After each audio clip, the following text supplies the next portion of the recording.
In the beginning was the Word, and the Word was with God, and the Word was God. The same was in the beginning with God. All things were made by him, and without him was not anything made that was made.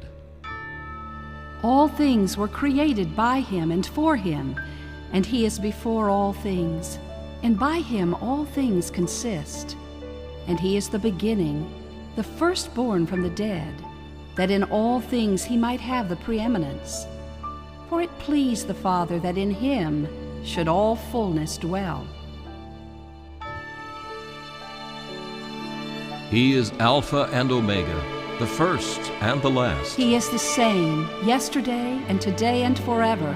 He is the only begotten of the Father, full of grace and truth.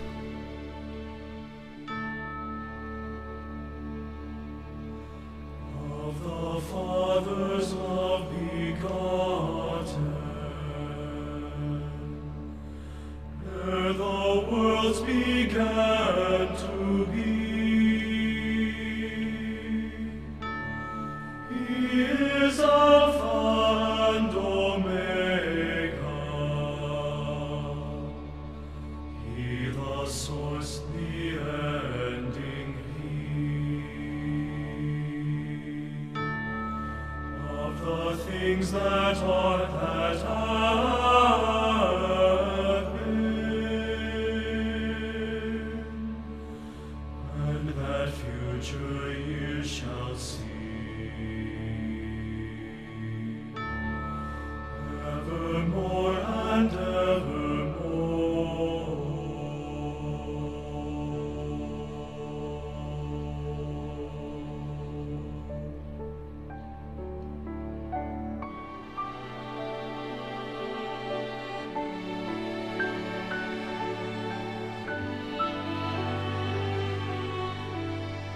this is he whom heaven singers